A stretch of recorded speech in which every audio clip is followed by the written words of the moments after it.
ప్రియ దేవుని వారలారా, ఈరోజు ఒక ఉన్నతమైనటువంటి అత్యంత ప్రాముఖ్యమైనటువంటి విషయాన్ని తెలుసుకునేటువంటి ప్రయత్నం చేద్దాం. ఏమిటి అది అనంటే, టైటిల్ మీరు తర్వాత రాసుకోవచ్చు, ఆటోమేటిక్గా అర్థమైపోతుంది. ఈ లోకములో, ఇక మీకు తొందర క్లిక్ అవ్వటానికి, ముల్లోకాలలో అత్యంత ప్రాముఖ్యమైనటువంటి వ్యక్తి ఎవరైనా ఉన్నారా అనంటే ఎవరి పేరు చెప్తారు? మీరు చెప్పాలి. ఎవరి పేరు చెప్తారు? గట్టిగా చెప్పండి. మన దేవుడి పేరు చెప్పడానికి మనకు అంత ఇబ్బంది ఎందుకు?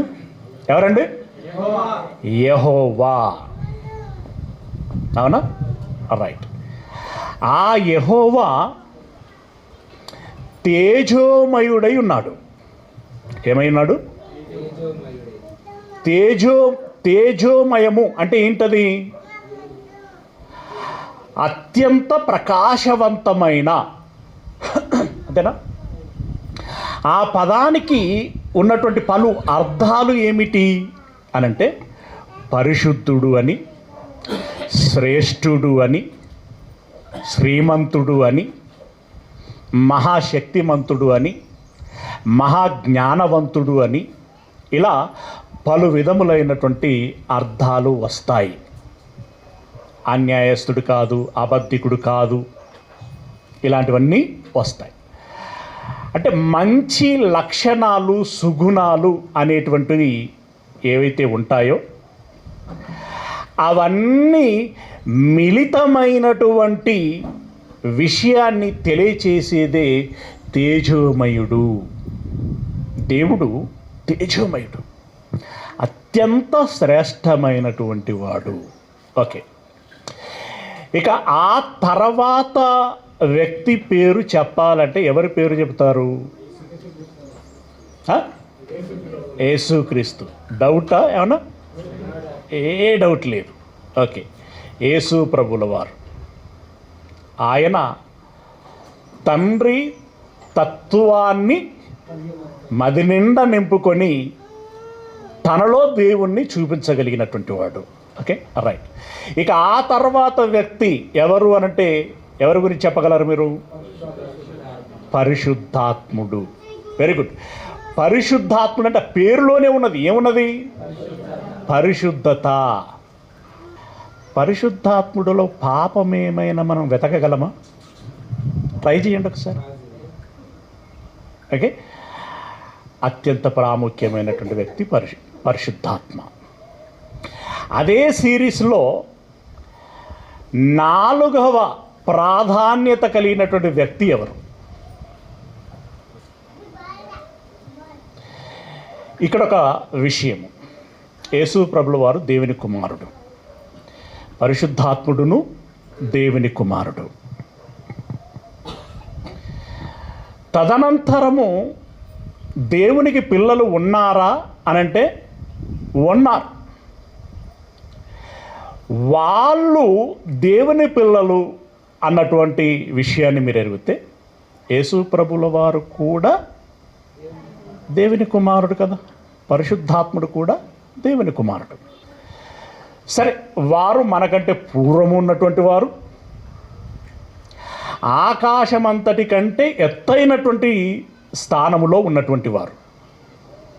కానీ దేవుని పిల్లలు, మనమును దేవుని పిల్లలు. ఇప్పుడు ఈ దేవుని పిల్లలు అనేటువంటి కాన్సెప్ట్ తీసుకోండి, అందులో యేసు ప్రభుల వారు కూడా ఇంక్లూడ్ అవుతాడనమాట. ఓకే, ఇప్పుడు మళ్ళీ ప్రథముడు ఎవరు? దేవుడు. ద్వితీయము ఎవరు? తప్పారు, చూసారా? దేవుని పిల్లలు, అంతే. అచ్చనా, ఇంత లేట్ ఉండొద్దు. ఓకే, నేను అందుకే అంత వివరణ ఇచ్చాను. దేవుని తర్వాతి స్థానము ఎవరిది? దేవదూతలది కాదా? వారు వచ్చి అనేకసార్లు దేవుని ఇష్టాన్ని నెరవేర్చటంలో మనకు ప్రథమంగా కనబడతారు. అలాగే ఆయా రూపాలలో ప్రత్యక్షం అయ్యేటువంటి విషయంలో కూడా ప్రథమంగా కనబడతారు. సాతానుతో కలియబడి గెలిచేటువంటి విషయంలో కూడా గొప్పవారుగా కనబడతారు. మరి వాళ్ళు మనకంటే గొప్పలు కాదా?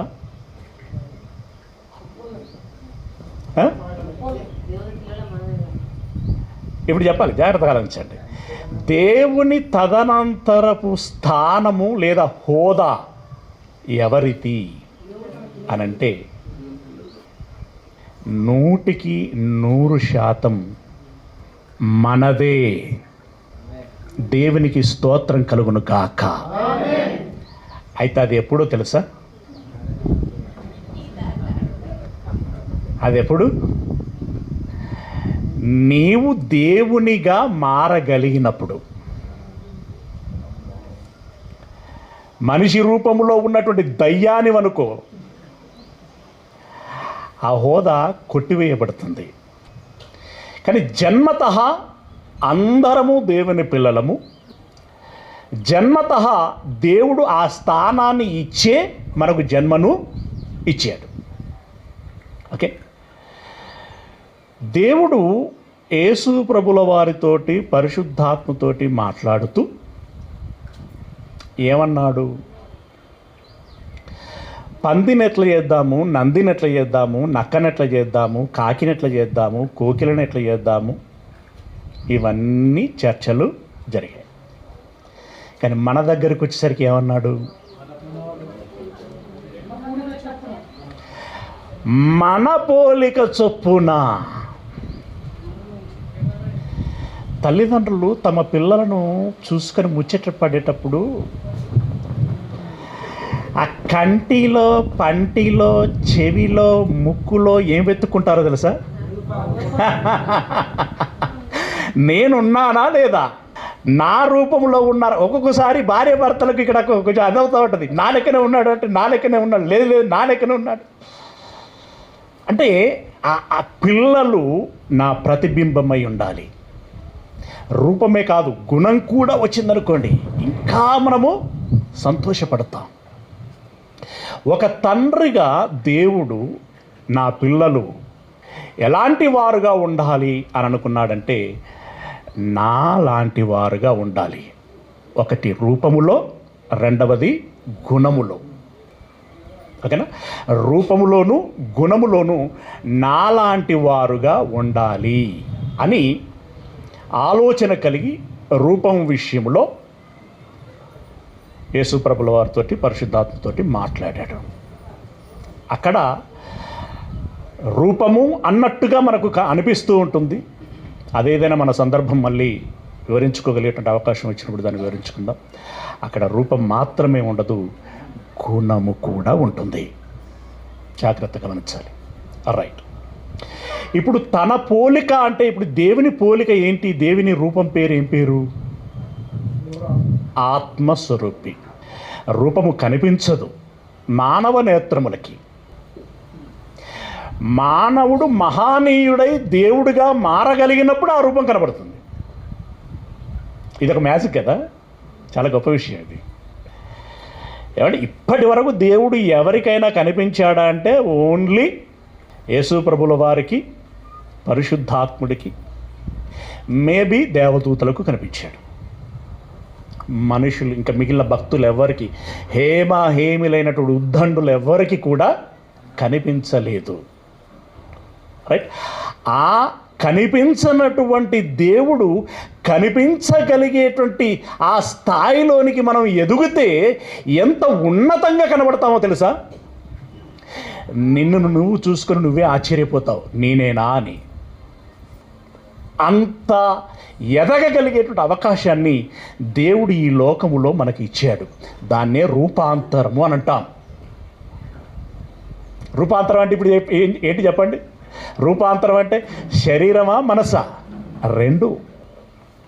ముందు మనసు చెందాలి, ఆ తర్వాత శరీరం ఆటోమేటిక్గా చెందుతుంది.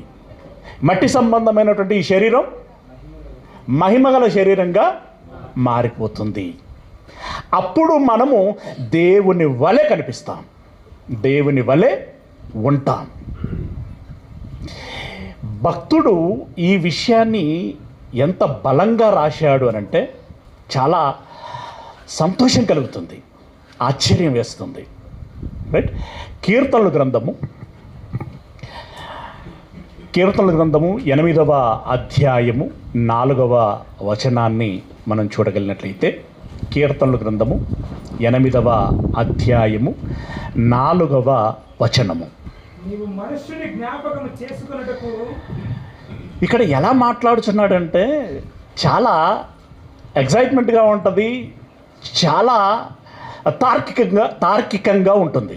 ఏమంటాడు అనంటే, దేవా, మనుష్యుని జ్ఞాపకం చేసుకోవటానికి వాడు ఏ పాటి వాడు? పోటు రాయి తాగితే బొక్క బోర్ల పడి చచ్చిపోయి ఈగలు దోమలు పడి కుళ్ళిపోయి మట్టిలో పెట్టబడేటువంటి వాడు ఏ పాటి వాడయ్యా? నీవు కలగజేసినటువంటి సూర్య చంద్ర నక్షత్రాదులను వీటిని చూసినట్టయితే వాటి తేజస్సు ఎంత, వాటి వెనకాల ఉన్నటువంటి మీ మహిమ ఎంత, ఇవన్నీ ఆలోచించినప్పుడు ఈ మనుషుడు ఏపాటివాడు అంటే ఇలా ఎందుకు ఒడుకుచున్నాడు అనంటే, నువ్వు ఎంతసేపు నేను మట్టివాడను, పెంటవాడను, పెంటలోని పురుగులాంటి వాడను అనేటువంటి ఆ ఆలోచనలోనే ఉండకూడదు. ఓకే, నీ తీరుతెనులను బట్టి ఇప్పటి వరకు నీవు జీవించిన జీవన శైలిని బట్టి అలా తగ్గించుకొని మాట్లాడుచున్నావంటే ఇట్స్ ఓకే. కానీ వాస్తవిక పరిస్థితి ఏంటి? అది కాదు. మనం పెంటనా? మనం పెంట అయితే మరి అంటే ఇది ఆ మాట నోట నుండి అనడానికి ఇబ్బందికరమైనటువంటి మాట. మన కన్న తండ్రి ఎవరు? మహిమ కలిగినటువంటి వారు, మహోన్నతుడైనటువంటి వాడు. ఆయన పిల్లలమైనటువంటి మనం పెంట అవ్వటం ఏంటి కదా? కనుక ఈ మనుష్యుని జ్ఞాపకము చేసుకొనుటకు వాడు ఏ పాటివాడు? నీవు పనిగట్టుకొని. ఇప్పుడు స్పందన మీరు గమనించండి. ఏదేను తోటలోనికి దేవుడు వచ్చాడా? దేవుని దగ్గరికి ఆదాము వెళ్ళాడా? ఇట్ మీన్స్ దేవుని సన్నిధి, దేవుని ప్రభావం. అంటే దేవుడే మనిషిని అప్రోచ్ అయ్యాడు, కలుసుకున్నాడు. ఆయా సందర్భాలలో నువ్వు ఎక్కడ గమనించినా కూడా దేవుడే మనిషి యొద్దకు రావటం, దేవుడే మాటలను చెప్పటం, ఆలోచనలు చెప్పటం, దేవుడే వారికి ఒక మార్గనిర్దేశకత్వం చేయటం, వారి దోషాలు, వారి పాపాలు, వారిలో ఉండేటువంటి చెడు తదితరమైనటువంటి పరలోకమునకు వెళ్ళటానికి అభ్యంతర కారణముగా ఉండేటువంటి సంగతులు ఏవైతే ఉంటాయో ఆ మలినాన్ని, మకిలిని కడుక్కోవటము ఎలా, పరిశుద్ధము అవ్వటము ఎలా అని తెలియచేసి దానికి కావలసినటువంటి ఏర్పాట్లు కూడా చేసినటువంటి వాడు ఆయనే. అంటే దేవుడే ప్రతి విషయంలో మన విషయంలో ముందుగా స్పందిస్తున్నాడు. ఒక దగ్గర ఉంటుంది కదా, మనము ఆయనను ప్రేమించితిమని కాదు, ఆయనే మనలను ప్రేమించింది. ఆ అర్థం ధ్వనించేటువంటి విధంగా ఇక్కడ మాట్లాడుతున్నాడు. ఏమంటున్నాడు? నీవు ఆఫ్టర్ ఆల్ నరపుత్రుని దర్శించుటకు. ఇక్కడ ఆఫ్టర్ ఆల్ అంటే ఎవరి విషయంలో ఆఫ్టర్ ఆల్, ఏ విషయంలో ఆఫ్టర్ ఆల్ అని అన్నప్పుడు దేవదూతలతో పోల్చుకున్నాం, ప్రకృతిని పోల్చుకున్నాం, వజ్ర వైడూర్యాలను, బంగారము వెండిలను పోల్చుకున్నాం. వాటితోటి కాదు ఆఫ్టర్ ఆల్ అనేది. వేటితో? అయ్యా, మీతో పోల్చినప్పుడు ఈ నరపుత్రుడు ఏ పాటివాడు? తర్వాత ఇది ఇంపార్టెంట్, చాలా అటెన్షన్గా ఉండాలి. ఒక సలహా సూచనలు ఏంటంటే, పిల్లల విషయంలో తల్లిదండ్రులు సాధ్యమైనంత మేరకి కేరింగ్ తీసుకోండి. ఇక మిగిలిన వారికి నా సలహా ఏంటంటే, మీ మనస్సు ఒకదాని విషయంలో లగ్నమైందనుకోండి. అంటే ఇప్పుడు మీరు అకౌంట్లో నుండి డబ్బులు డ్రా చేస్తున్నారు. ఆయన నోట్లు మిషన్లో లెక్కబెట్టి రబ్బర్ బ్యాండేజ్ వేసి నీ చేతికి ఇస్తున్నాడు. పక్కన ఎంతోమంది ఉంటారు, ఆ కౌంటర్లు ఈ కౌంటర్ల జనాలు అందరూ ఉంటారు. కానీ నీ దృష్టి ఎక్కడ ఉంటుంది కదా అన్న? ఇప్పుడు దేవుడు పైసల కట్ట కంటే విలువైన ధనాన్ని మనకు కురిపిస్తున్నాడు. అయినప్పుడు మన దృష్టి ఎక్కడుండాలి? దేవుని మాట పట్లనే ఉండాలి. అంటే నేనేమంటానంటే, పిల్లల పని పిల్లలు చేసుకుంటూ ఉంటారు, మన పని మనం చేసుకుందాం. నేను కూడా వన్స్ అపాన్ ఏ పీరియడ్లో ఇలా పిల్లలు డిస్టర్బెన్స్ చేస్తున్నారంటే చాలా డిస్టర్బ్ అయ్యేవాడిని, గదిరించేవాడిని.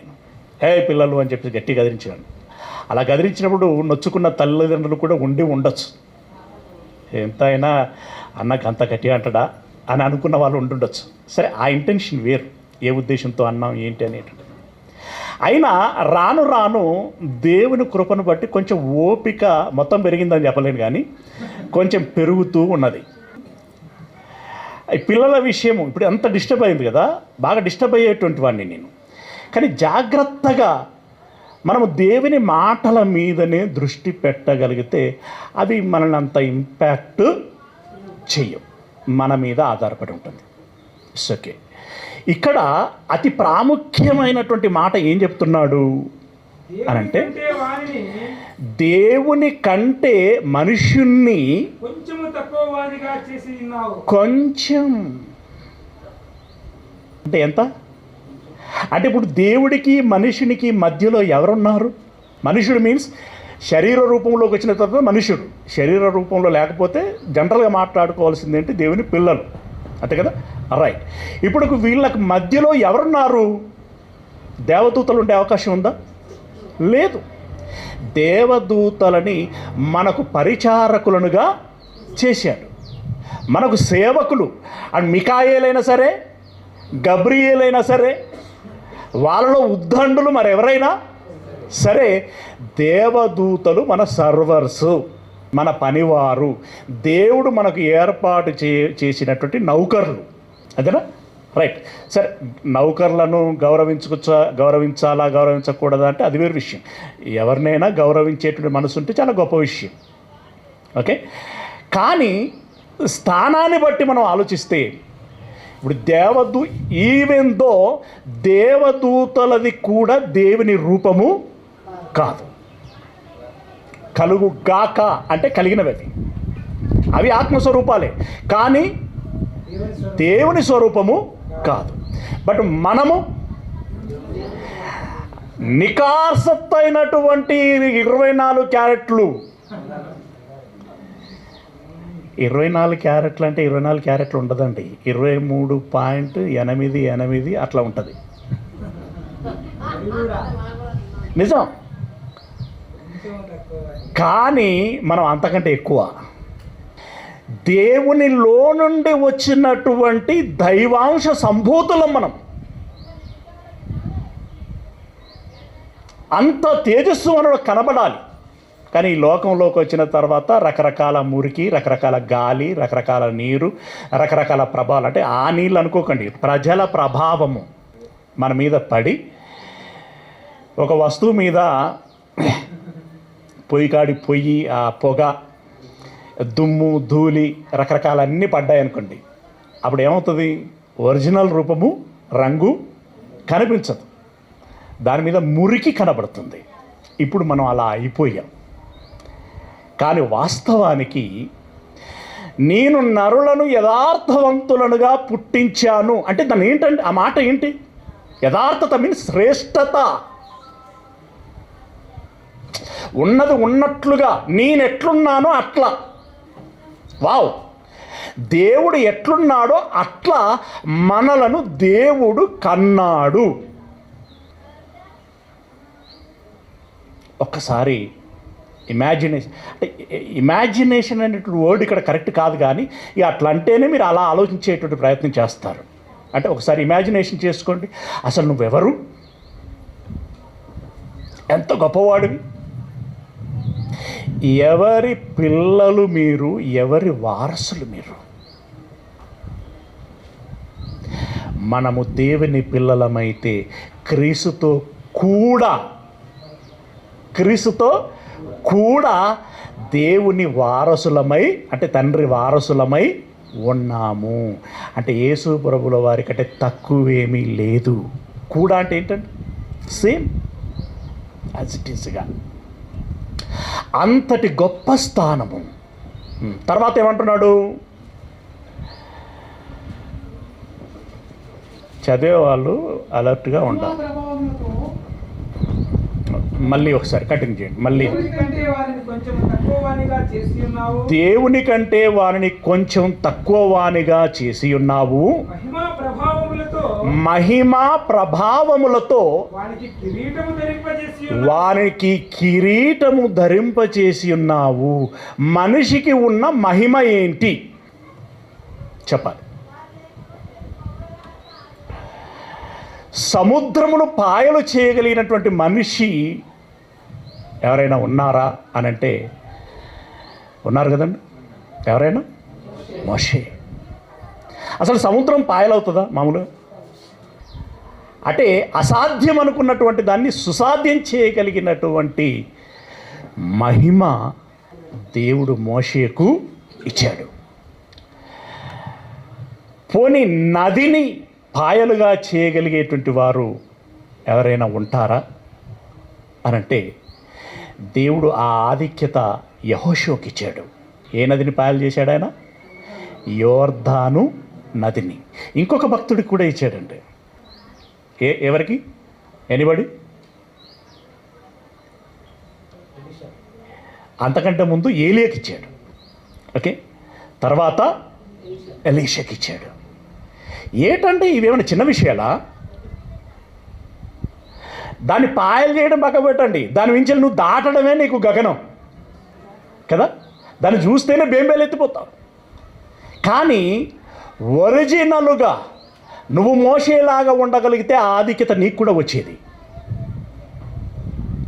యెహోషువలా ఉండగలిగితే ఆ ఆధిక్యత నీకు కూడా వచ్చేది. ప్రియులారా, అయితే ఇక్కడ ఇంకొక విషయం ఏంటంటే, మనిషికి జ్ఞానేంద్రియాలు ఉంటాయి కదా. ఈ జ్ఞానేంద్రియాలు, జ్ఞానేంద్రియాలు అంటే ఎంత విలువైనవండి. చూపు, వినికిడి, ఆలోచన, ఈ స్పందన, నడవటం, ఇదంతా గొప్ప విషయం కదా. రైట్. ఈ జ్ఞానేంద్రియములు ఎవరికి ఇచ్చాడు దేవుడు? పాపులకా పరిశుద్ధులకా? అందరికీ ఇచ్చాడు. నిజంగా ఈ బాహ్యేంద్రియములైనటువంటి ఈ అవయవాలు గ్రహించినటువంటి, అంటే అవి చూసి గ్రాస్పింగ్ చేసినటువంటి విషయాలని మెదడు అది సంగ్రహించి ఏం చేస్తుందో తెలుసా? ఆల్గారితం చేస్తుంది. ఎట్లా? ఇప్పుడు మీలో అందరు రాగానే ఎవరికి పాటలు ఇస్తే బాగుంటుంది అని ఆయనకు అనిపించింది చూడండి. అదేంటిది? ఆల్గారితం. ఏమంటే ఇప్పుడు మనం కంప్యూటర్లు అవి ఇవి చూసి ఏదేదో అనుకుంటున్నాం, కానీ దేవుడు ఒక మంచి సిస్టమును మన శరీరములో పెట్టాడు, మన మెదడులో పెట్టాడు. ఇప్పుడు ఇది మహిమ కలిగినటువంటి వాడినిగా వాడిని చేసి ఉన్నావు అనేటువంటి మాట నేను ఎందుకంటున్నాను అంటే, ఇప్పుడు కనుక ఇక్కడ కెమెరానో లేదంటే సెల్ ఫోనో పెట్టి లైవ్ ఇచ్చామనుకోండి, అమెరికా నుండి అలస్కా అని అంటుంటాం కదా జనరల్గా, అలస్కాలో ఉన్నటువంటి వ్యక్తికి ఈ మరుక్షణంలో లేదంటే ఉన్న పలంగా ఉన్న సమయములో ఈ రూపం, ఈ స్వరం అక్కడ వినబడుతుంది, కనబడుతుంది. ఏంటండి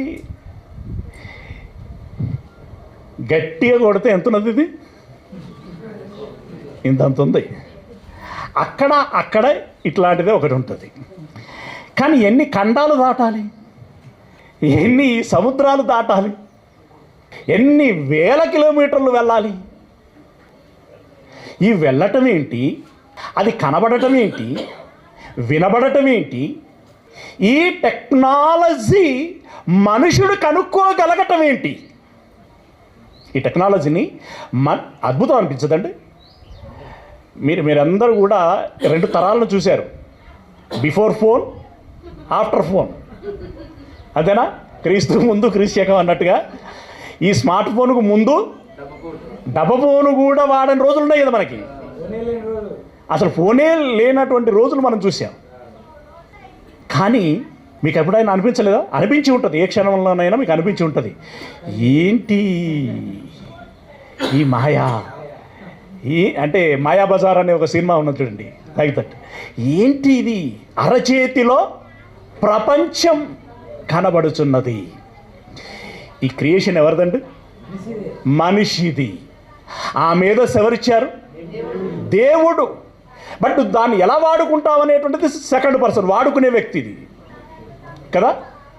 ఏమంటే సెల్ ఫోన్లతో ఉద్యోగాలు సంపాదించిన వాళ్ళు ఉన్నారు, సెల్ ఫోన్లతోటి సామాజిక సేవ చేస్తున్నటువంటి వారు ఉన్నారు, సెల్ ఫోన్లతోటి పాడైనటువంటి వారు ఉన్నారు, సెల్ ఫోన్లతోటే ప్రాణాలు తీస్తున్నటువంటి వారు ఉన్నారు. అది ఎలా వాడుకుంటామనేటువంటి దాని మీద మనకు ఆధారపడి ఉంటుంది. కానీ ప్రియులరా, మనిషి నాగరికత అనేటువంటి పాయింట్ ఆఫ్ వ్యూలో మనం మాట్లాడుకుంటే ప్రకృతిలో ఎన్నో జీవులు ఉన్నాయి. కానీ ఆ జీవులలోకెల్లా ఒక విశిష్టమైనటువంటి ప్రత్యేకత కలిగినటువంటి వాడు మనిషి. ఒక విధంగా చెప్పాలి అనంటే, అలనాడు ఆ జీవులు ఏ రకంగా పుట్టించబడ్డాయో ఇన్ని వేల సంవత్సరాలు గడిచినా కూడా వాటిలో పురోగతి పెద్దగా చెప్పుకోదగేటువంటి స్థాయిలో ఉండదు. ఏదో చిన్నగా నామమాత్రంగా కొన్ని మార్పులు చేర్పులు మనకు కనబడుతుండొచ్చు, కానీ చెప్పుకోదగినటువంటి విషయాలు ఏవి ఉండవు. డార్విన్ ఏదో చెప్పాడు, కానీ దానికి ఎక్కడ నిరూపణ లేదు. కానీ మనిషి తన యొక్క జీవన అవసరాలను బట్టి ఏమేమి కనుక్కుంటూ వచ్చాడండి? మనిషి మొట్టమొదటగా ఏం కనుక్కున్నాడు చెప్పగలరు ఎవరన్నా? సైంటిస్టుల, సైన్స్ చదివిన వాళ్ళు ఎవరన్నా ఏం కనుక్కున్నాడండి? అసలు నిప్పు అంటే నిప్పు తెలియని వాళ్ళు ఎవరున్నది? నిప్పు మస్తుగా ఉంటుంది, అగిపెట్టెలో ఉంటుంది, లైటర్లో ఉంటుంది. ఇప్పుడు అందరికీ ఈజీ, ఏమండి? ఒకప్పుడు కుంపట్లో ఉండేది ఈజీ. కానీ ఇవి ఏవి లేని రోజులు ఉన్నాయి తెలుసా? ఏవి లేని రోజుల్లో అగ్నిని కనుగొన్నటువంటి, అంటే అగ్నిని ఉత్పత్తి చేయగలిగేటువంటి నైపుణ్యాన్ని వ్యక్తి ప్రదర్శించగలిగాడు. అవునా? ఆ తర్వాత భాష, ఆ తదుపరి ఒక చక్రం. ఏం చక్రం? బండి చక్రం ఉంటుంది కదా. మీరు పారిశ్రామిక విప్లవం అనేటువంటిది ఎప్పుడు ప్రారంభమైందంటే చక్రము కనుక్కున్న తర్వాతనే ప్రారంభమైంది విప్లవాత్మకంగా. ఇప్పుడు మనకు ఆఫ్టర్ ఆల్ చక్రం లెక్క కనబడుతుంది. అసలు చక్రమే లేనప్పుడు నువ్వు ఊహించొకసారి. చక్రాన్ని కనుక్కున్నాడు. అలాగే భాషకి ఏం కనుక్కున్నాడు? లిపిని కనుక్కున్నాడు. ఇప్పుడు ఎన్ని భాషలు, ఎన్ని రకాలైనటువంటి అక్షరాలు. ఇప్పుడు మన తెలుగు మనం చూసుకుంటే చాలా సింపుల్గా అనిపిస్తుంది మనకి, కానీ ఒక తమిళంలోని గీతాలను చూడండి, అంతకంటే ముఖ్యంగా చైనా గీతాలను చూడండి. ఇదే భాషరా బాబు, ఇట్లా గీసాడు, ఇట్లా అన్నాడు, దాని అర్థం ఏంటి? ప్రియులరా, ఎన్ని భాషలు కనుక్కున్నాడు. ఇలా ఆలోచించుకుంటూ పోతూ ఉంటే సైకిల్ కనుక్కున్నాడు, స్కూటర్ను కనుక్కున్నాడు, బస్సును కనుక్కున్నాడు, రైలును కనుక్కున్నాడు, పడవను, ఓడను కనుక్కున్నాడు, ఆకాశములో నుండి వెళ్ళగలిగేటువంటి విమానాన్ని కనుక్కున్నాడు. ఇప్పుడు ఇంకా ఎంత దూరం వెళ్ళాడంటే, ఇప్పుడు ఎవరైనా ఏదైనా చెప్పాలంటే ఇదో పెద్ద సుతారం రాకెట్ సైన్స్ అయినట్టు చెప్తున్నావు అని అంటూ ఉంటారు. అంటే రాకెట్ సైన్స్ అని అంటే ఇక దాని మించింది లేదు అని తన అర్థం, వాళ్ళ ఉద్దేశంలో. కానీ ఆ రాకెట్ను కూడా కనుక్కొని చంద్రమండలం మీదకి వెళ్ళి అక్కడ అటు ఇటు కలియ తిరిగి ఇక్కడ బోర్లు వేయొచ్చా, ఇంకేమైనా మైనింగ్ చేయొచ్చా, ఇక్కడ నుండి అక్కడ తీసుకుపోవటం సాధ్యమవుతుందా, అక్కడ వాళ్ళం అందరమే ఇక్కడికి రావచ్చా, అక్కడి నుండి మట్టి తెచ్చి ఇక్కడి ల్యాబొరేటరీలో పరిశీలన చేస్తున్నారు. ప్రియులారా, దీనంతటిని ఆలోచిస్తున్నప్పుడు మనిషి యొక్క మేధస్సు ఏ స్థాయిలోనికి వెళ్ళిపోతున్నది?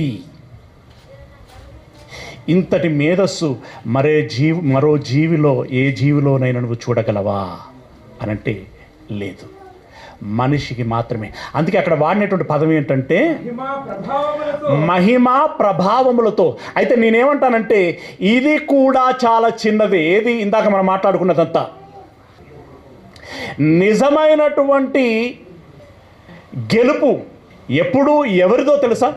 నిజమైనటువంటి గెలుపు ఎవరిది అనంటే నీ మట్టి శరీరాన్ని మహిమగల శరీరముగా మార్చుకోగలిగినప్పుడు. దీన్ని మించిన సాంకేతికత లేదు. ఎందుకంటే ఈ శరీరం పరలోకానికి వెళ్ళగలదు, చంద్రమండలం కాదు, అంగారకుడు కాదు, పరలోకానికి వెళ్ళగలదు. అలా మారగలిగేటువంటి అవకాశం దేవుడు ఎవరి చేతుల్లో పెట్టాడు? మన చేతిలోనే పెట్టాడు, మన చేతిలోనే పెట్టాడు. అది ఎలా అని అంటే చివరిలో వస్తుంది మాట, చెప్తాను మీకు సందర్భం. అంటే ఇహలోకమందును పరలోక సంబంధమైనటువంటి దాని విషయంలోనూ దేవుడు ఎలాంటి వారినిగా మనల్ని ఉంచాడు? మహిమ ప్రభావములతో వానికి కిరీటము ధరింపచేసి ఉన్నావు. ఓకేనా? రైట్. డేగ లేదా గద్ద మన వాకిట్లో ఉన్నటువంటి కోడి పిల్లని ఎత్తుకుని పోయింది. ఎత్తుకుని పోయిన తర్వాత మా అవ్వ ఏం చేస్తుంది? ఇక అయ్యో అయ్యో పారే పారే అని అంటది అంతే. అది పట్టుకొని, ఇక్కడ మన దగ్గర కొండలు లేవు దగ్గరలో, కానీ కొండల దగ్గరలో ఉండేటువంటి గ్రామాలు ఉంటాయి. ఎత్తైన శిఖరం మీద అక్కడ లాస్ట్లో ఒక బండ మీద ఉంది, ఆ బండ మీద దర్జా కూర్చున్నది. అయితే ఆ గద్దను మనిషి నియంత్రించగలడా లేదా? ఏమండి? ఏనుగు ఎంత ఆకారం అండి, దాన్ని నియంత్రించగలడా? సింహం అంటేనే బేంబేలు ఎత్తిపోతాం, కానీ నియంత్రించగలడా? ప్రియులారా, పక్షితో మాట్లాడిస్తాడు, పాముతో నాట్యమాడిస్తాడు, ఏనుగును మోకాళ్ళు నించగలుగుతాడు, పులి సింహములతో సర్కస్ చేయించగలుగుతాడు. దేన్ని నియంత్రించలేడు చెప్పండి? దేన్ని నియంత్రించలేడు? ప్రియులారా, అంటే ఇలా ఇక ఎక్కువైపోతుంది ఇది చెప్పుకుంటూ పోతా అంటే. ఇట్లా ఆలోచించుకుంటూ పోతా అంటే నువ్వు ఏ విషయంలో చూసినా మనిషే ఉన్నత స్థానంలో కనబడతాడే తప్ప మరే జీవి మనకు కనబడదు. అయితే ఇదంతా తెలవని వాళ్ళు ఏమనుకుంటారంటే, అమ్మో సింహం, దాంతో మనం గెలవగలమా అనుకుంటా ఉంటాడు. ఏమండి? గెలవగలవటం ఏంటి? తీసుకొచ్చి బోన్లో పెడుతున్నాడు. మళ్ళీ వీడు ఇంత ఎత్తేనే దానికి దిక్కు, లేకుంటే లేదు. కనుక అన్నింటినీ అధిగమించగలిగేటువంటి శక్తి సామర్థ్యము దేవుడు మనిషికి ఇచ్చాడు. ఇంకేమంటున్నాడు చూడండి, కిందకి వెళ్తే, నీ చేతి పనుల మీద వానికి అధికారము ఇచ్చి ఉన్నావు. అంటే దేవుని చేతి పనులు ఏవేవి చెప్పండి? ఉదాహరణకి నేల. ఎన్ని ఫీట్ల లోతులు బోర్లు వేసినవన్నా కుమారన్న?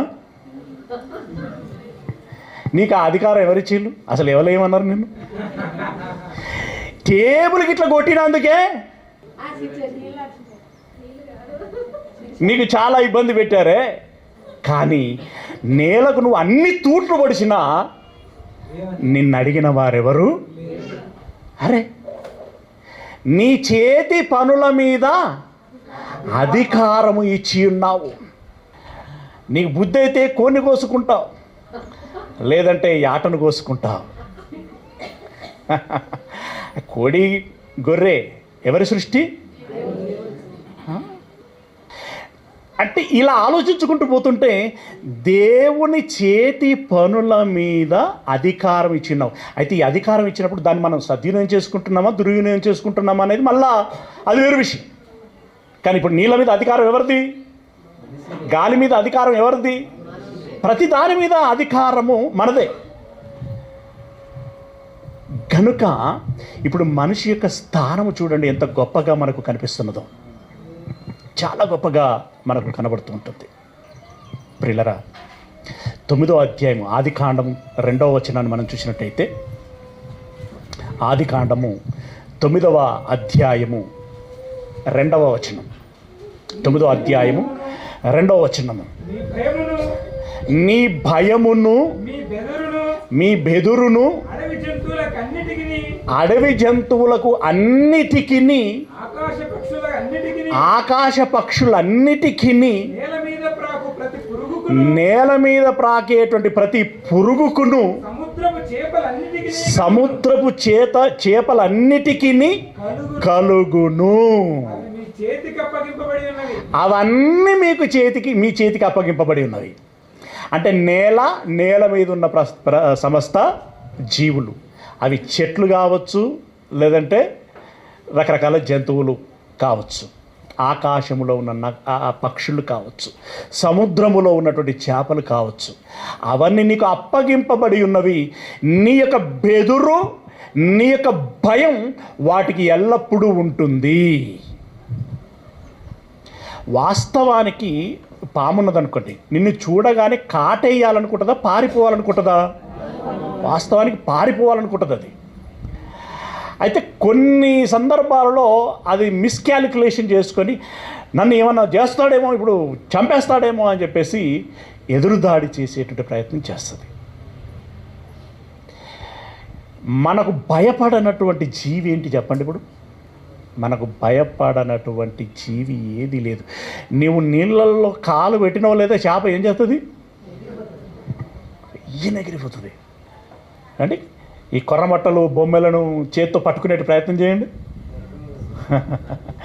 జారిపోతూ ఉంటాయి. పక్షులు పారిపోతూ ఉంటాయి. ఇలా ప్రతిదీన్ని భయపడుతుంది.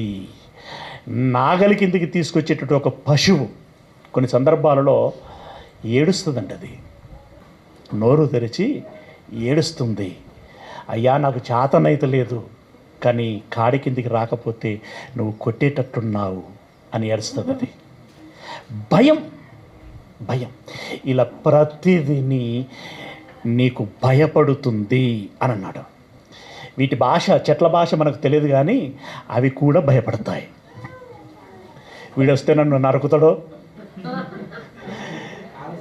లేదంటే చుట్టూ తవటం పెట్టి ఎరువేసి నీళ్లు పోస్తాడో, ఏం చేస్తాడో వాడిష్టం కదా.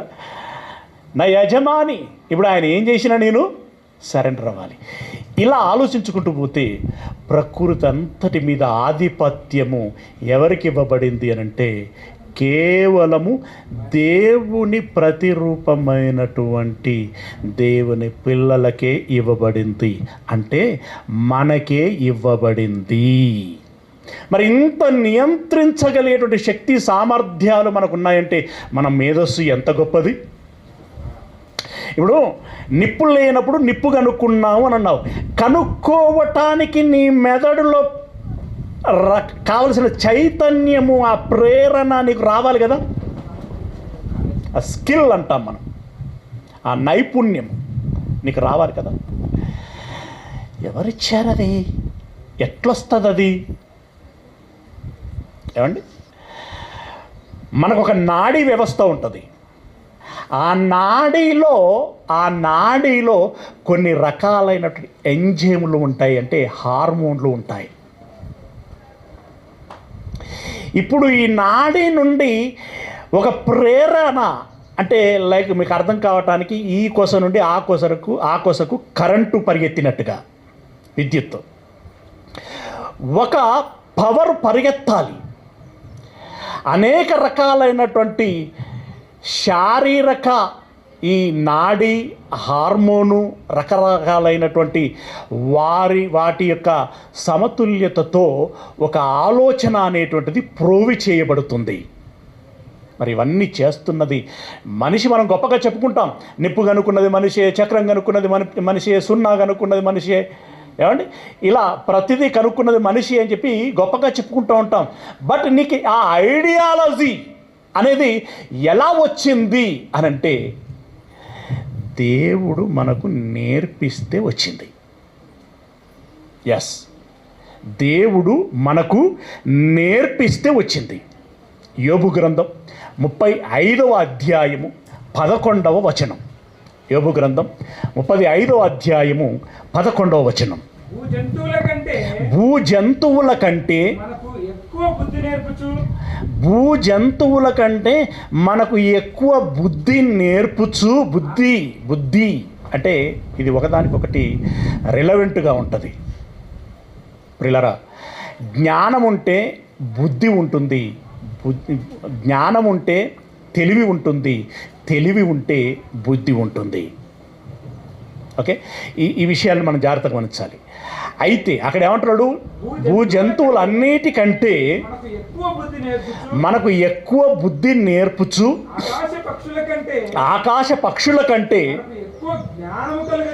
మనకు ఎక్కువ జ్ఞానము కలగజేయచ్చు.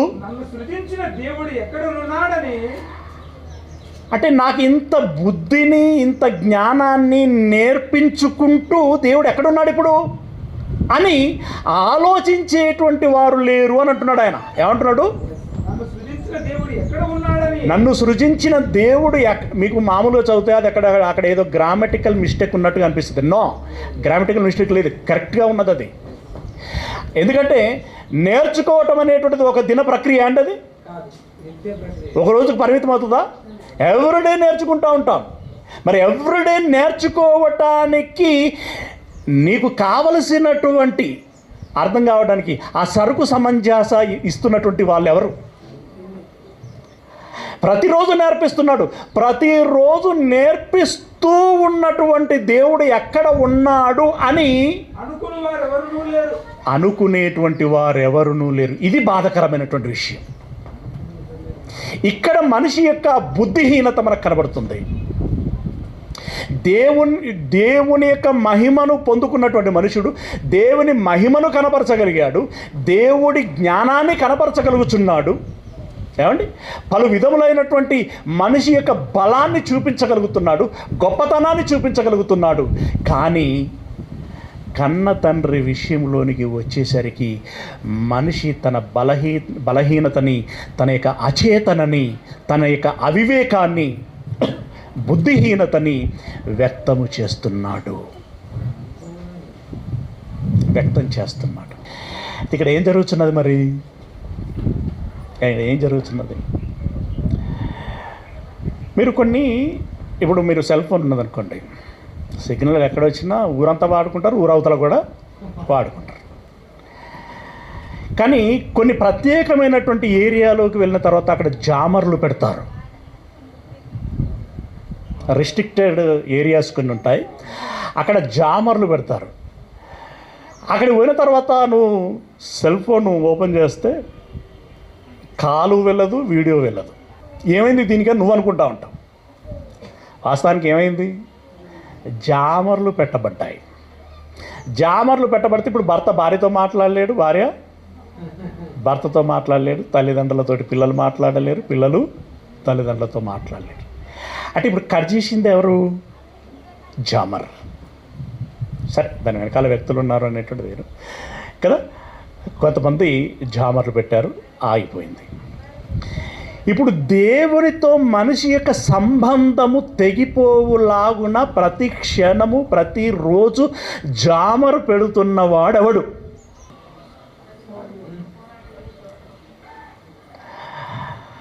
ఎవడు కొడితే వాడే పండు అన్నట్టుగా, పండుగాడు అన్నట్టుగా ఎవడు పెడితే దేవునికి మనిషికి సంబంధము తెగిపోతుంది అని అంటే సాతాను. గనక నువ్వేం చేయాలి? ఏ జోన్లోకి వెళితే దేవునితో సంబంధము తెగిపోయేటువంటి అవకాశం ఉంటుందో అది నువ్వు ముందే పసిగట్టి, ఇందాక సన్ని చెప్పినట్టుగా పాపి ప్రార్థన చేస్తే ఆ సిగ్నల్ అందదట. అంతేనా? సిగ్నల్ అందదు. అంటే ఏమైంది, అక్కడ జామర్ ఉంది. ఆ జామర్ వేరే పాపం. పాపాన్ని ప్రపంచానికి పరిచయం చేసింది ఎవరు? కొత్త ఎక్విప్మెంట్ అది, సాతాను. అయితే అదేదో విచిత్రంగా ఉన్నదని మనం దాన్ని ఎక్కువ చోట్ల వాడటానికి ప్రయత్నం చేస్తున్నాం. అంటే పాపపు రుచే వేరు కదా. పాపం చాలా తీయగా ఉంటుంది, కమ్మగా ఉంటుంది, సుఖాన్ని ఇస్తుంది, సంతోషాన్ని ఇస్తుంది, ఆనందాన్ని ఇస్తుంది, ఆహ్లాదాన్ని ఇస్తుంది అన్నప్పుడు సహజంగా మనిషి ఏం కోరుకుంటాడండి? గనుక ఇప్పుడు ప్రతి మనిషి ఏ జోనర్లో ఉన్నాడంటే ఇందాక చెప్పినటువంటి ఆ జామర్లు పెట్టబడినటువంటి జోన్లో ఉన్నాడు. ఇక కనెక్షన్ ఎక్కడిది? ప్రార్థన ఎక్కడిది? ఆ సింగిల్ టిక్ లేదు, డబుల్ టిక్ లేదు, ఆ బ్లూ టిక్కు అసలే లేదు. అయితే మరి మనిషి ఇన్నిటి మీద గెలుస్తున్నాడు కదా, సాతాను మీద గెలవలేడా? సాతాను మీద గెలవలేడా? పౌలు గారు బహు రోషం కలిగి చెప్తాడు. మేబీ రోమపత్రిక చివరి అధ్యాయంలో అనుకుంటా, నీ పాదముతో దాన్ని చెతకదొక్కుము అని అంటాడు. సాతాను తంత్రములను మనము ఎరగని వారము కాము అని అంటాడు. అపాయములో ఉన్నను ఉపాయము లేనటువంటి వారము కాము అని అంటాడు. దాని తంత్రములను ఎరిగిన వారమై ఉండి దానికి అవకాశము ఇవ్వకుండు లాగున ఇదిగో మేము ఇలాగున జాగ్రత్త పడుచున్నాము అని అంటాడు. చాలా వర్డ్స్ ఉంటాయి ఆ వర్షన్లో వెళ్తే. ఓకే, ఎడమకాలితో సాతాను యొక్క తలని, అంటే సాతానుని చితగదొక్కాలి అని అంటాడు ఆయన. చితగదొక్కేదవు అని అంటాడు. అక్కడ దొరికింది ఎవరికన్నా? ఎక్కడండి? రోమపత్రిక చివరి అధ్యాయమా? 16వ అధ్యాయము 20వ వచనం. చదవండి. దేవుని పిల్లలారా మీకు చెప్తున్నాను, దేవుని తర్వాత దేవునంతటి వారలారా, అంటే మళ్ళా దేవునితో సమానం చేసిండు, మనుషులు దేవుడు అన్నాడు, ఇట్లా పోకండి. దేవుని తర్వాత స్థానం అంటే ఇక కదా, కుడి ఎడమల పార్శ్వంలో కూర్చోగలిగేటువంటి హోదా కలిగినటువంటి వాడవు నీవు.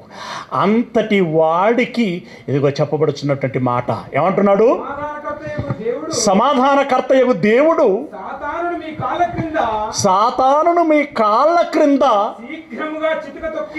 శీఘ్రముగా చితక తొక్కించును. మామూలుగా కాదట, పచ్చడి చేయిస్తాడట. శీఘ్రముగా చితక తొక్కును.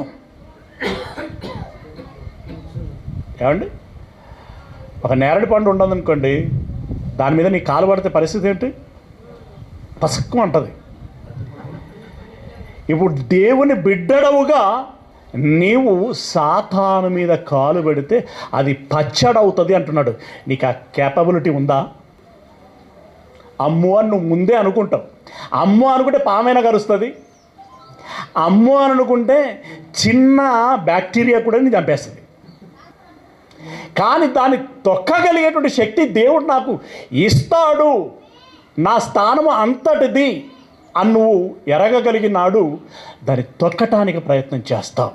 ఎప్పుడైతే తొక్కగలుగుతావో దాన్ని జయించగలుగుతావు. అంటే ఇప్పుడు చూడండి, సాతాను కూడా గెలవచ్చు. మనం గెలవచ్చలేదా? సాతానును కూడా గెలవచ్చు. ఇక మన మీద అధికారం ఎవరికున్నా చెప్పండి? మన మీద అధికారము ముగ్గురికే ఉంది, తండ్రి, కుమార, పరిశుద్ధాత్మలు. వీళ్ళకు తప్ప మరెవరికి అధికారం లేదు. ఇప్పుడు చెప్పండి, మీరెవరు? మీరెంతటి వారు? మీరెంత గొప్పవారు? ఈవెందో సాతానును కూడా మనం తొక్కగలిగేటువంటి స్థాయిలో మనం ఉన్నాం. అయితే ఇవన్నీ నీకు ఎప్పుడు కనెక్ట్ అవుతాయి, ఎప్పుడు నీలో అవి ప్రేరేపితమవుతాయి అంటే ఈ విషయాలన్నీ ఎరిగినప్పుడు. అవునా, అయితే ఇప్పుడు నా వీరత్వాన్ని నేను సాధించాలి అని చెప్పి ప్రయత్నం చేస్తావు. ఓకే, మనము చాలా గొప్పవారం. ఫాస్ట్గా 3 రెఫరెన్సులు అవి ఆల్రెడీ మనకు తెలిసినవే, బట్ దీనికి రిలవెంట్గా నువ్వు ఒకసారి కనెక్ట్ అవ్వటానికి పనికొస్తాయి. అది ఏంటంటే పిచ్చుకల గురించి చెప్తాడు.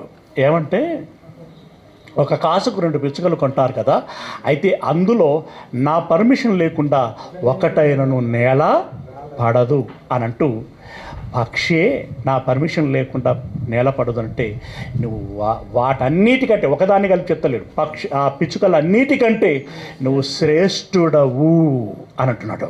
నువ్వు శ్రేష్ఠుడవు. ఎక్కడుంటుంది మాట? మత్తయి సువార్త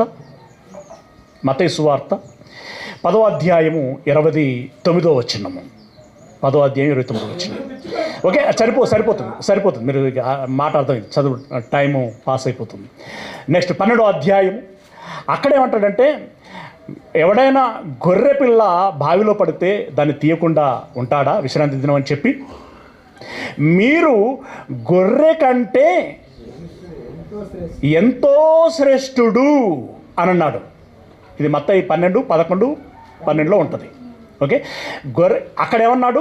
అనేక పిచ్చుకల కంటే మీరు శ్రేష్ఠులు అన్నాడు. అనేకము అని కలిపాడు. అక్కడ శ్రేష్ఠులు అని అన్నాడు, అక్కడ శ్రేష్ఠులు అన్నాడు.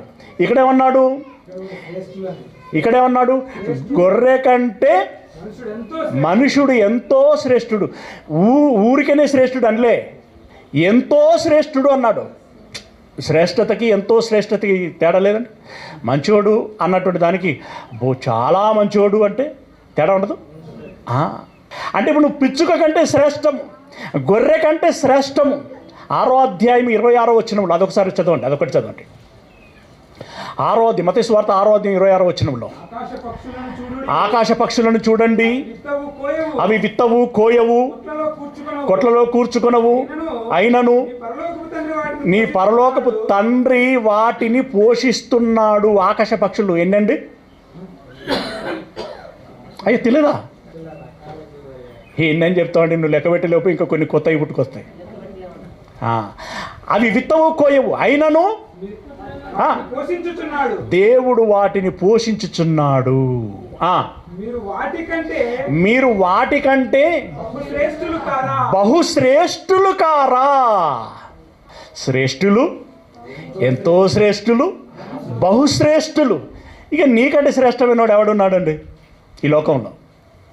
నీ గొప్పతనం నీకు తెలుస్తున్నదా?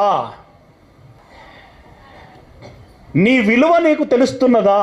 నీ స్థాయి నీకు తెలుస్తున్నదా? నీ అధికారము నీకు తెలుస్తున్నదా?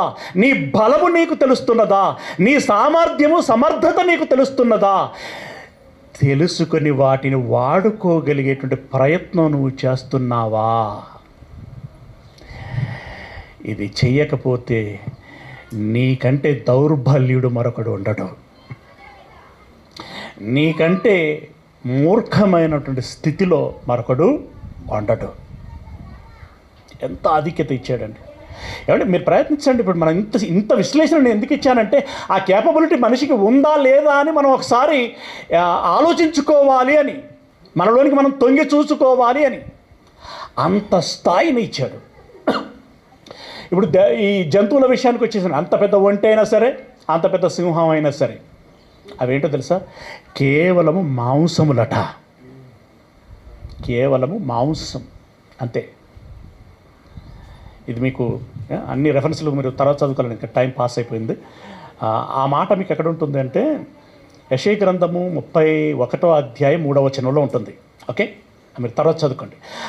ఈ జంతువులు అక్కడ ఐగుప్తు గుర్రములు మాంసములే కానీ ఆత్మలు కాదు అని అంటాడు అక్కడ.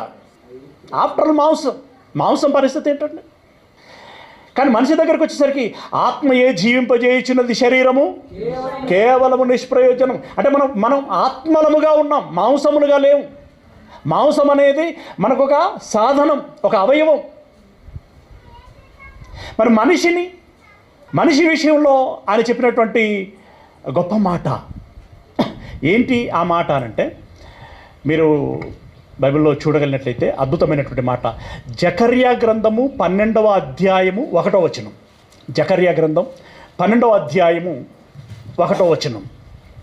దేవోక్తి ఇశ్రాయేలును గురించి వచ్చిన యెహోవా వాక్కు ఆకాశ మండలమును ఆకాశ మండలమును విశాలపరిచి భూమికి పునాది వేసి. ఆకాశం యొక్క వైశాల్యం ఎంత అండి సన్ని? అయ్యో ఎన్ఐటీలో ఎవరినన్ను అడగపోయాను.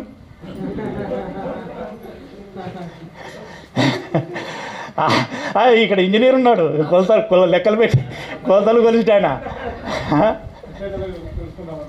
వచ్చింది. ఆకాశ మండలమును విశాలపరిచి భూమికి పునాది వేసి. చాలా చోట్ల పునాదులు వేస్తాడు సారు, కానీ భూమికి పునాది వేసి మనుష్యుల అంతరంగములో జీవాత్మను సృజించు యెహోవా సెలవిచ్చినదేమనగా. జీవాత్మ అంటే జీవింపచేసేటువంటి ఆత్మను పెట్టాడు.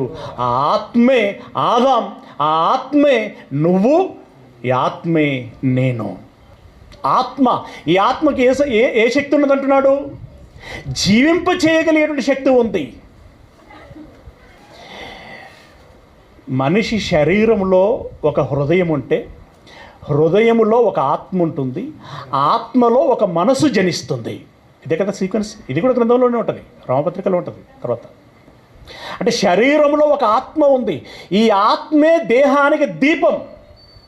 ఈ ఆత్మ ఉన్నంతసేపే శరీరము ఆరోగ్యంగా ఉంటుంది, జీవంతో ఉంటుంది, లేదంటే లేదు. అలాంటి ఆత్మగా మనం ఉన్నాం. రైట్, ఇంత తెలుసుకున్నామండి. కానీ మన పెద్దన్న, మన ప్రభువు, మన నాయకుడు, మన మాదిరి, మన రక్షకుడు, ఇలా ఎంత చెప్పుకుంటూ తక్కువే. అంత గొప్పవాడు ఎందుకు ఈ లోకంలోనికి రావాల్సి వచ్చింది? ఎందుకు మరణానికి అప్పగించుకోవాల్సి వచ్చింది? చూసేవారికి ఎంత 2 చెక్కలకు 3 మేకులు పీక్కోలేనివాడు అన్నంత స్థాయిలో తగ్గించుకొని చనిపోయాడు. చనిపోయినటువంటి ఆయన 3 దినములకి మహిమగల శరీరాన్ని ధరించుకొని వచ్చి లోకాన్ని జయించానురా బాబు అని చూపించగలిగాడు, గెలిచాడు. లేచినటువంటి ఆయన లేచినది మొదలుకొని అనేక రకాలైనటువంటి వండర్స్, మగ్దలేని మరియకు కనబడినటువంటి సందర్భం కావచ్చు, మేడ మీద గదిలో వీళ్ళు కూర్చున్నప్పుడు వెళుతున్నట్టు ఆ తలుపులు వేసినట్టు ఉండగానే లోపలికి ప్రవేశించినట్టు సందర్భం కావచ్చు, అది ఎమ్మాయి అనేటువంటి గ్రామానికి వెళ్తున్నటువంటి ఇద్దరితో కలిసి వెళ్ళి భోజనం చేసి మాట్లాడి ఇదంతా వాళ్ళు ఆ ఆలోచనలో ఉండగానే అక్కడ నుండి మాయమైపోయినటువంటి పరిస్థితి కావచ్చు. చివరికి వాళ్ళందరినీ ఒక దగ్గర చేరదీసి అక్కడ ప్రార్థన చేసి వాళ్ళు చూస్తూ ఉండగానే అలా వెళ్ళిపోతున్నాడు. అప్పటి వరకు అనుమానంతో ఉన్నటువంటి శిష్యులు, అప్పటి వరకు భయంగా ఉన్నటువంటి శిష్యులు ఆయన ఆరోహణమై పరలోకానికి వెళ్ళిపోతుంటే వాళ్ళకు వచ్చిన ధైర్యం అంతా ఇంత కాదు, వాళ్ళకు వచ్చిన చైతన్యం అంతా ఇంత కాదు, వాళ్ళకి వచ్చిన ప్రేరేపణ అంతా ఇంత కాదు. అప్పుడు అనుకున్నారండి, ప్రభువు మరణించి తిరిగి లేచి పరలోకానికి ఆరోహణం కాగలిగాడు, ప్రభువును ఆపగలిగినటువంటి వాడెవడును లేడు. పేతురు గారి ప్రసంగంలో ఇవే ధ్వనిస్తూ ఉంటాయి. అక్కడ అంటాడు, ఆయన నామములో తప్ప ఆకాశము క్రింద ఉన్నటువంటి మరి ఎవరి నామములో రక్షణ లేదు. అలాంటి మహానీయుణ్ణి మీరు చంపేశారు, కానీ మీరు చంపారు, కానీ దేవుడు ఆయనను లేపేను. అది వాళ్ళకు స్పిరిట్ అయింది,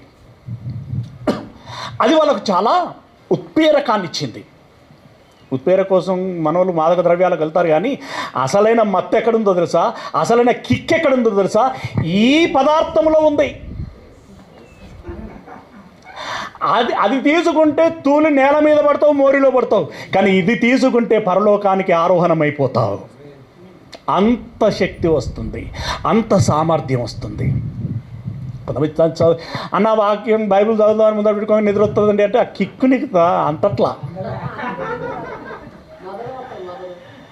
ఏమండి, నేను బైబిల్ స్టడీలో వారానికి 2 రోజులు చెప్తున్నాను కదా, దానికోసం నేను ప్రిపేర్ అవుతాను, ముందు చదువుతాను. అనేది నేను ఎన్నోసార్లు బైబిల్ చదివినండి, చదివిన ప్రతిసారి కొత్త మెటీరియల్ని నేను సంపాదించుకుంటాను అందులో. అంటే తవ్విన కొద్దీ, నేలను తవ్విన కొద్దీ ఏదో ఒకటి దొరుకుతూ ఉంటుంది కదా, అలా నాకు కొత్తగా ఏదేదో దొరుకుతూ ఉంటుంది. అది దొరికినప్పుడు నా కిక్కే వేరప్ప. అది ఎక్కడ దొరకదు, ఏ రెస్టారెంట్లో దొరకదు. అసలు నాకు హోటల్ వెళ్ళాలంటే జలసి, ఆ జలసి కాదు, ఎలర్జీ. ఎందుకంటే ఇక అవి తెలుసు, ఆ హోటళ్ళ సంగతి, వాటి పరిస్థితి అని తెలుసు. కానీ బైబిల్లో ఉన్నటువంటి పదార్థము వావ్, అది నువ్వు రుచెరగాలి కానీ విడిచిపెట్టవు. ఇది నా హామీ. ఆ రుచి నీకు తెలవాలి కానీ విడిచిపెట్టవు. నువ్వు విడిచిపెడుతున్నావు, నెగ్లెక్ట్ చేస్తున్నావు, నువ్వు బైబిల్ చదవలేకపోతున్నావు అని అంటే దాని పాకపు టేస్ట్ నీకు ఇంకా తెలియలేదు. తెలుసుకునే ప్రయత్నం చెయ్యి. రుచి అనటం లేదా, నాలుక గీరుకో ఒకసారి. ఇప్పుడు తిన్నాం, నీకు రుచి పాచి బాగుందనుకోండి, రుచి ఎక్కడ అందుతుంది నీకు? ఇంకేదైనా అనారోగ్య పరిస్థితులు ఉన్నాయా, వాటిని తొలగించుకో. కానీ వాక్యపు రుచి తెలుసుకో. ఈ వాక్యపు రుచిని తెలుసుకొని ఇప్పుడు నువ్వు ఏం గ్రహించగలగాలంటే, ఇప్పుడు పౌలు అన్నట్టుగా యేసును, ఆయన పునరుత్థాన బలమును ఎరుగు నిమిత్తము సమస్తమును పెంటతో సమానముగా ఎంచుకుంటున్నాను, ఏ విధము చేతనైనను అని అంటాడు. అంటే ఏదేమైనా, ఈ లోకంలో ఏం ఉన్నా పోయినా చివరికి నన్ను ఎవడు చంపేసినా సరే, నేను కైసరుకు భయపడను, అగ్రిప్పకు భయపడను, ఫేస్తుకు భయపడను, ఫేలిక్స్కు భయపడను, సహస్రాదికి భయపడను, యూదుల యాజకులకు భయపడను, మరెవ్వరికి భయపడను. నేను కేవలం నా దేవునికి మాత్రమే భయపడతాను. అయితే క్రీస్తు సాధించిన పునరుత్థానమును నేను సాధించాలి అనుకుంటున్నాను. అయితే ఆయన ఎలా సాధించగలిగాడు? ఆయన శ్రమలలోని లోతు ఎంత, ఆయన ఏ పంతాలో దాన్ని సాధించగలిగాడు. ఇప్పుడు ఎవరైనా కూడా ఒక బ్యాడ్మింటన్ ప్రపంచ ఛాంపియన్ అయ్యాడంటే ఎలా అవ్వగలిగాడు అని ఆ ట్రిక్స్ అని గమనించేటువంటి ప్రయత్నం చేస్తూ ఉంటారు కదా, ఏ రంగంలోనైనా సరే. ఇప్పుడు యేసయ్య విజయం సాధించి ఒక సక్సెస్మెన్గా లోకానికి కనపడ్డాడు కదా. ఈయనలో ఉన్న సక్సెస్ వెనకాల ఉన్నటువంటి ట్రిక్స్ ఏంటి, లేదా వెనకాల ఉన్నటువంటి విషయాలు ఏంటి, అవి తెలుసుకోవాలి నేను అన్నాడు. అవి ఎక్కడ తెలుస్తాయి? బైబిల్లోనే తెలుస్తాయి. అలా తెలుసుకోవాలి. తెలుసుకున్నప్పుడు ఆయన పత్రికలోనే ఉంటాయి. క్రీస్తుకు కలిగిన సంపూర్ణత మీరును కలిగి ఉండండి. ఈరోజు ఒక మాట చెప్తాను. కొరింథీలో రాసినటువంటి 2వ పత్రిక 3వ అధ్యాయము 18వ వచనం. కొరింథీలో రాసినటువంటి 2వ పత్రిక 3వ అధ్యాయము 18వ వచనం. మనమందరమును ముసుకు లేనటువంటి ముఖముతో ప్రభు యొక్క మహిమను అద్దము వలె ప్రతిఫలింపజేయుచు. ఏమండి, జాగ్రత్తగా గమనించండి. యేసు ప్రభు వారి దేహములో కానివ్వండి, మనసులో, ఆలోచనలో కానివ్వండి, ఎవరిని చూపించాడు? ఆయన దేవుణ్ణి చూపించాడు అన్న. అందుకే దేవుని తత్వం యొక్క మూర్తివత్వమునై ఉన్నాడు అని ఉంటుంది. ఇప్పుడు మనం ఏం చేయాలట? ముసుగు లేని వారమై అని అన్నాడు. ముసుగు ఎవరికైనా ఉన్నదా అంటే మనం ఏదైనా క్లాత్ అది పెట్టుకుంటే మనకు కనబడుతుంది. కానీ ఇంత వాక్యం చెబుతున్నా కూడా లోపలికి వెళ్ళకుండా సీల్ చేయబడుతుంది. చూడండి, దాన్ని ఏమంటారు తెలుసా? ముసుగు అని అంటారు. ముసుగు. ఇందాక ఆ ముసుగు పేరు కూడా చెప్పాడు, పాపం. ఆ పాపం అనేటువంటిది ఒక అడ్డం వస్తున్నది అంటాడు. అవునా? అలాంటివి లేకుండా ఎలా ఉండాలంటున్నాడు? ముసుగు లేనటువంటి ముఖముతో ప్రభు యొక్క మహిమను అంటే పాపమేమియు లేక యేసు ప్రభువుల వారిని, అంటే నీకు తెలుసు కదా, ప్రతిరోజు అద్దంలో చూసుకుంటావు. ముఖం కడుక్కోకముందు ఎలా ఉన్నావు, కడుక్కున్న తర్వాత ఎలా ఉన్నావు, ఫేర్ అండ్ లవ్లీ పెట్టిన తర్వాత ఎలా ఉన్నావు, పెట్టకముందు ఎలా ఉన్నావు, ఆ వ్యత్యాసాన్ని చూసుకొని చాలా ముచ్చట పడతావు. ఆ అద్దం మచ్చలుగా ఉందనుకోండి, వెంటనే మార్చేస్తావు. ఎందుకు? అద్దం నీ రూపాన్ని ఉన్నట్లుగా చూపించాలి. ఇప్పుడు నువ్వు ఎలాంటి వాడవుగా రూపాంతరం చెందాలటానంటే క్రీస్తు యేసు నీలో కనబడాలి అని అంటున్నాడు. ప్రభు యొక్క మహిమను అద్దము వలె ప్రతిఫలింపజేయచ్చు. మహిమ నుండి అధిక మహిమను పొందుచు. అంటే నేడున్నటువంటి మహిమే ఒక స్థాయి మహిమ అయితే, ఈ మహిమ నుండి మరింత అధిక మహిమను పొందాలి. ఎంత మహిమను పొందాలి అంటే, ఒకరోజు మనం కూడా మరణిస్తాం. మరణించిన తదనంతరం ప్రభు యేసు వచ్చినప్పుడు మనమందరము కూడా మహిమగల శరీరములతో తిరిగి లేవాలి. అంత మహిమను సాధించాలి. ఇప్పుడు లోకాన్ని నియంత్రించగలిగేటువంటి మహిమ మనకున్నది. ఇంకా రకరకాలైన జ్ఞానపు మహిమలు మనకు ఉన్నాయి. భక్తుల మహిమ మనకు ఉన్నది. కానీ అసలు సిసలైనటువంటి గోల్, ఇప్పుడు మండల స్థాయిలో వచ్చేటువంటి ప్రైజ్ వేరు, రికార్డు వేరు. జిల్లా స్థాయిలో వచ్చే రికార్డు వేరు, రాష్ట్ర స్థాయిలో వచ్చేటువంటి వేరు, దేశ స్థాయిలో వచ్చేటువంటి వేరు. కానీ ప్రపంచ స్థాయిలో వచ్చేది మరింత వేరు. ఇప్పుడు ఇది విశ్వపు స్థాయిలో వచ్చేటువంటి విజయం. ఇది విశ్వపు స్థాయిలో వచ్చేటువంటి విజయం. ఆ విజయాన్ని సాధించేంతవరకు మనం ప్రయత్నం చేయాలి. అది సాధిస్తే చివరగా నీ గమ్యము, నీ ధన్యత ఏంటి అని అంటే, ముగించుకుందాం. ప్రకటన గ్రంథం 21వ అధ్యాయము 3వ వచనం. ప్రకటన గ్రంథం 21వ అధ్యాయము 3వ వచనము. అప్పుడు దేవుని నివాసము మనుషులతో కూడా ఉన్నది.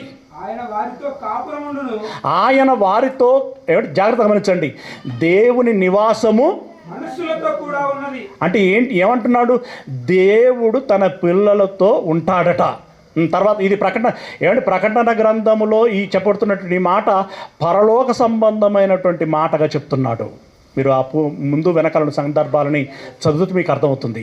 దేవుని నివాసం మనుషులతో కూడా ఉన్నది. ఆయన వారితో కాపురముండును. ఆయన వారితో కాపురముండును. ఆ కాపురము ఎన్నాళ్ళు కొనసాగుతుంది అనంటే, అది కలకాలము కొనసాగుతూ ఉంటుంది. దేవుడు మనతో ఉంటాడు, మనము దేవునితో ఉంటాము.